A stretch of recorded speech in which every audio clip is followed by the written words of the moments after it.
Hello friends, मैं गौरव। और north Korea और साउथ कोरिया को तो आप जानते ही होंगे, लेकिन क्या आप ये जानते हो कि द फेमस कोरियन वॉर, जिससे एक कोरिया नॉर्थ और दूसरा कोरिया साउथ दो अलग अलग हिस्सों में बट गया था, क्या वो असल में इस बंटवारे का जिम्मेदार है जैसा पूरी दुनिया इसको ठहराती है?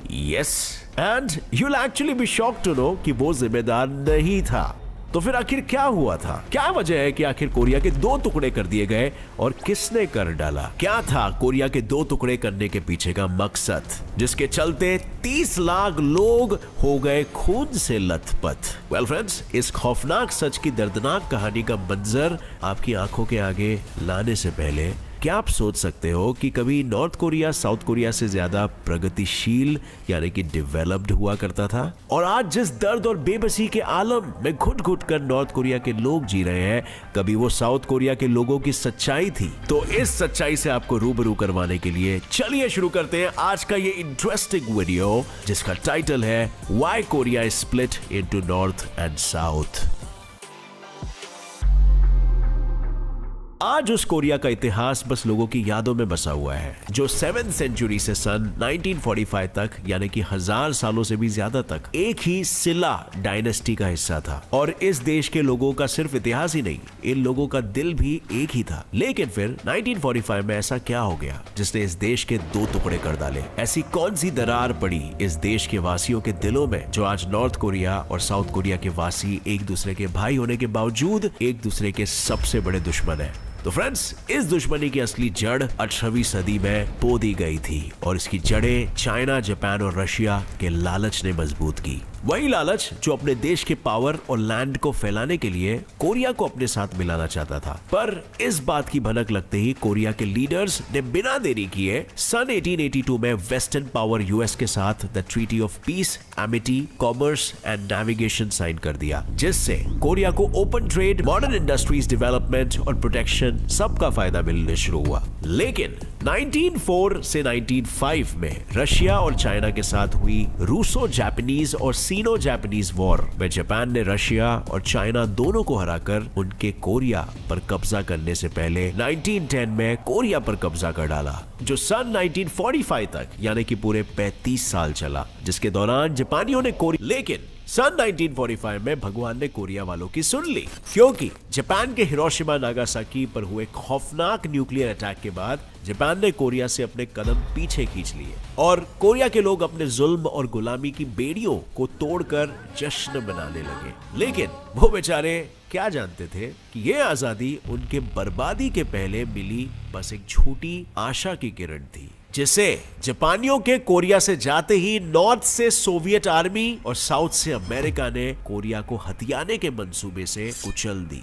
इन दोनों ही देशों ने सिर्फ कोरिया के अलग अलग जगहों पे कब्जा नहीं किया, इन दोनों देशों के लीडर्स यानी अमेरिका के प्रेसिडेंट रूजवेल्ट और यूएसएसआर लीडर जोसेफ स्टालिन ने एक मीटिंग रखी, जिसमें इन दोनों ने बिना कोरिया के लीडर्स और बिना कोरिया की जनता से बातचीत किए अपनी मर्जी से कोरिया को दो हिस्सों में बांटने की ठान ली। वाह, वर्ल्ड वॉर 2 के बाद मिली कॉलोनी के दो सुपर पावर्स अपने मन से मनचाहा बंटवारा कर रहे हैं। वेल, ये कोई नई बात नहीं है। इसके लिए उन्होंने अमेरिकी ऑफिसर्स डीन रस्क और चार्ल्स बॉनस्टील को भेजा, जिन्होंने हफ्ते भर के टाइम में बिना कोरिया का इतिहास जाने बस कोरिया के 38th पैरेलल यानी उस लाइन पर जो कोरिया को दो हिस्सों में बांटती है, दो बराबर के हिस्सों में, उस पर अपनी कलम से एक लकीर खींचकर 17 अगस्त 1945 को 1000 सालों से एक रहे कोरिया के दो अलग टुकड़े कर दिए गए। जिसके बाद अमेरिका ने साउथ कोरिया में सिगमंड री और यूएसएसआर ने नॉर्थ कोरिया में किम इल सुंग को लीडर बना दिया। और इन दोनों को लीडर बनाकर सन 1948-1949 में अमेरिका और सोवियत पावर अपने अपने देश लौट गए। लेकिन उन्हें क्या पता था, नॉर्थ कोरिया और साउथ कोरिया के लीडर्स के मन में कुछ और ही खुराफात जन्म ले रहा था। बट फ्रेंड्स, इससे पहले हम आगे बढ़े, क्या आपको नहीं लगता कि एक कंट्री कैपिटलिस्ट फाउंडेशन पे बनी थी और दूसरी कंट्री सोशलिस्ट यानी कि कम्युनिस्ट फाउंडेशन पे बनी थी? और आज दोनों के फ्यूचर आप देख सकते हो। एक विचारधारा तरक्की कितना कराई और दूसरी विचारधारा ने, वेल, मैं क्या बोलूं, सिचुएशन आपके सामने है।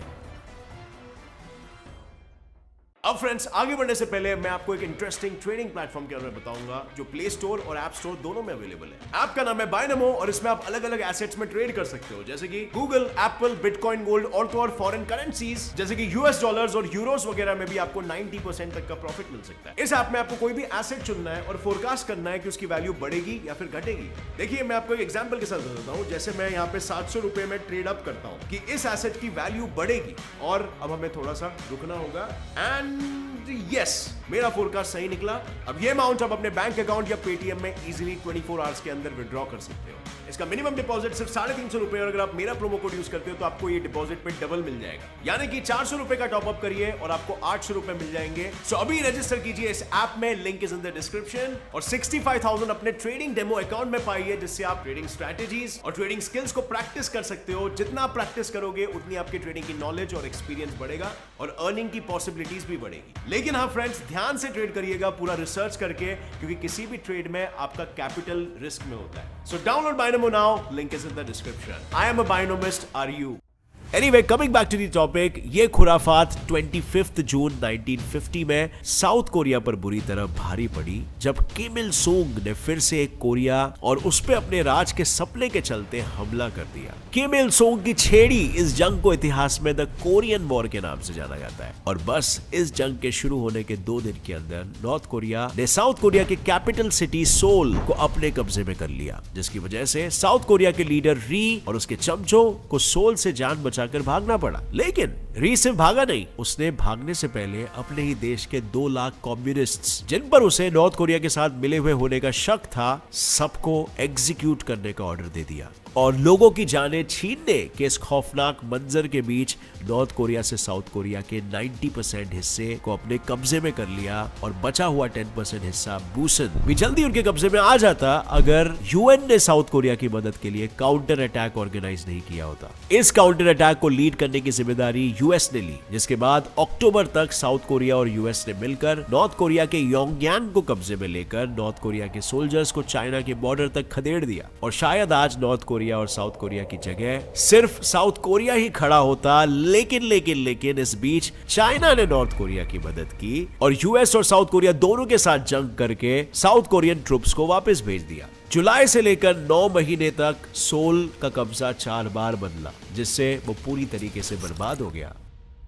और इतना सब के बाद ये वॉर खत्म तो नहीं हुई, लेकिन एक तरह से थम गई, जिसका फायदा यूएस मिलिट्री ने 600,000 tons of bombs north Korea पर गिरा कर उठाया, जिसके बाद नॉर्थ कोरिया में जंग के बाद एक बिल्डिंग तक खड़ी नहीं बची थी। 30 लाख पीपल के जानों की कुर्बानी देने के बाद 27 जुलाई 1953 में नॉर्थ कोरिया साउथ कोरिया दोनों ने 3 साल लंबे चले इस कोरियन वॉर को आर्मिस्टिस एग्रीमेंट साइन करके खत्म कर दिया, जिससे 250 किलोमीटर लंबी और 4 किलोमीटर चौड़ी बैटल लाइन ही बॉर्डर लाइन बन गई, जिसे आज डीमिलिटराइज्ड जोन कहते हैं। लेकिन लड़ाई के बाद दोनों ही देशों का हाल बुरा था। अब फ्रेंड्स, सबसे पहले बात करें नॉर्थ कोरिया। वो कोरियन वॉर के बाद एक्चुअली में हंसी खुशी जी रहे थे। वो साउथ कोरिया से ज्यादा प्रगतिशील थे। उन लोगों के पास फ्री हेल्थ केयर और हाउसिंग से लेकर हाई लिटरेसी और हाई लाइफ एक्सपेक्टेंसी रेट था, और इसकी वजह और कोई नहीं बल्कि किम इल सुंग था, जिसने नॉर्थ कोरिया के लोगों को इस झांसे में फंसा लिया था कि सारी दुनिया उनकी दुश्मन है और बस वो इकलौते इंसान है जो उनकी रक्षा कर सकते हैं।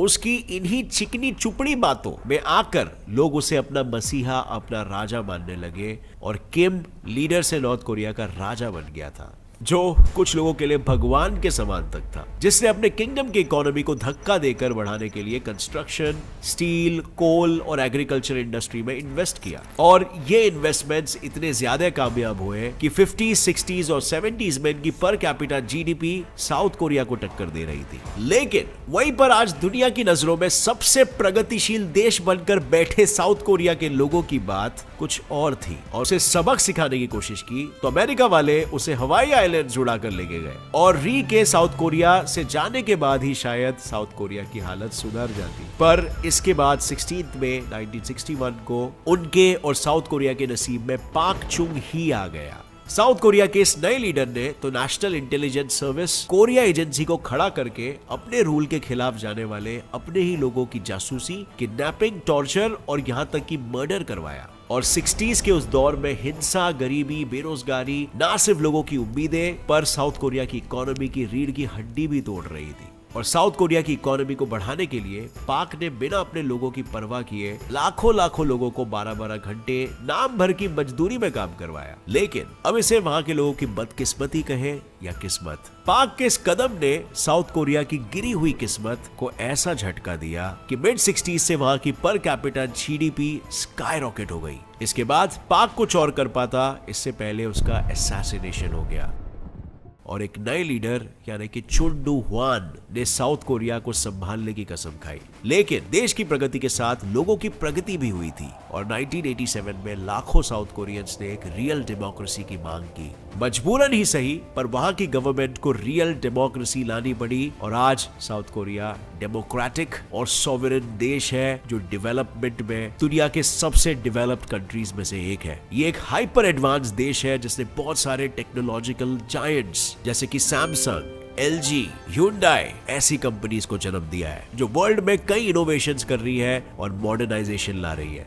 अब साउथ कोरिया की प्रगति तो हमने देख ली, लेकिन सवाल तो यह आता है कि अगर नॉर्थ कोरिया साउथ कोरिया से ज्यादा प्रगतिशील देश था तो आखिर आज प्रगतिशील तो था, लेकिन उसकी इस प्रगति में USSR का बड़ा हाथ था। और जब सन 1991 में USSR कोलैप्स हो गया तो नॉर्थ कोरिया की प्रगति भी कोलैप्स हो गई। और सिर्फ यही नहीं, 3 साल बाद 1994 में किम इल सुंग की हार्ट अटैक से मौत हो गई, जिसके बाद किम जोंग इल ने अपने पापा की गद्दी संभाली। पर पापा के लॉस से उभर पाने से पहले वहां बाढ़ आ गई और फिर सूखा पड़ गया, जिससे पूरे 20 लाख लोगों की मौत हो गई। और इसी सब के चलते जहां साउथ कोरिया की GDP आज 1 करोड़ है, वहीं पर नॉर्थ कोरिया की GDP आज बस 1 लाख करोड़ है। सो फ्रेंड्स, उम्मीद है आपको ये कहानी पसंद आई होगी। कहानी नहीं है, ये रियल फैक्ट है। और अगर आपको इससे कुछ नया सीखने मिला तो एक लाइक जरूर ठोकना। अगर ऐसे इंफॉर्मेटिव और ज्ञान से भरे भरपूर वीडियोस आगे भी देखना चाहते हो तो अभी इस चैनल को सब्सक्राइब कर लो और बेल नोटिफिकेशन ऑन कर लेना, क्योंकि रोजाना यहाँ पे आपको ऐसे ही ज्ञान का डोज मिलते रहता है जो आपको एकदम इंटरेस्टिंग वे में समझाया जाएगा। With that said, as always, stay curious, keep learning and keep growing. जय हिंद।